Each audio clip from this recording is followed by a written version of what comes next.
Hey everyone, welcome back to the channel. My name's David. Today we're taking a look at the brand new Canon RF 85mm f2 macro IS STM. I think I got the name right because there's a lot of things to remember in that name.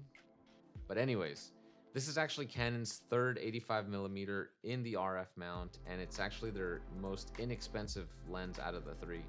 And yes, I said inexpensive, not expensive. I know that word is very synonymous with Canon and RF lenses, but hey, cheaper glass is finally here. So for 600 bucks, how does it perform? Well, let's find out. The build quality is similar to the RF 35mm 1.8 macro. It's a plastic body built around a metal lens mount. The lens also lacks any weather sealing, so as always, be aware of the kind of weather you shoot in. On the left side, you have 3 switches for autofocus, manual focus, focus limiter, and image stabilization. The switches feel a tad stiff and hard to flick onto the on and off position. The plastic has a nice premium feel to it, and it doesn't feel like a cheap plastic lens like the older EF lenses did. There's a lot to talk about with this lens's performance. Much like the RF 35mm 1.8 macro, the front element extends in and out while searching for focus. While in photo mode, the lens produces noise while hunting for focus.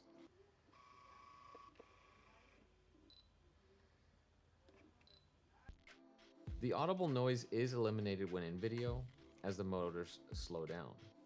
This also helps produce nice cinematic focus pulls. As mentioned earlier, this is a macro lens with a minimum focusing distance of 1.15 inches, or 35.05 centimeters, producing macro images at a 1:2 scale. Autofocus when taking macro photos is a tad slow, and it will sometimes hunt for focus despite having the objects in the line of sight. This is probably my only gripe with the lens. When the RF 35mm f1.8 macro was first released, people were blown away by how good the image quality was for a $500 lens.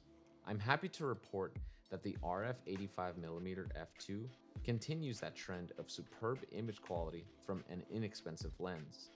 Images produced are crisp, vibrant, and contrasty. The fast f2 aperture melts away the background, isolating your subjects with ease. I won't have a problem using this lens on a professional shoot. Though, the only reason I'm scratching my head is why Canon decided on an f2 aperture over a 1.8 aperture like the 35mm. I suspect that 1.8 might be a little too shallow for macro photography. Well, that's a wrap on today's video. Thank you guys so much for watching, and I hope you found this video helpful. If you did, give it a thumbs up, subscribe, do all that bullshit that you're supposed to ask at the end of the video, and I'll see you guys in the next one. Bye! And also, I'm too far, so I can't do this now, so I'm gonna just throw my hat at the camera and see. Pray to God it doesn't fall. I totally missed.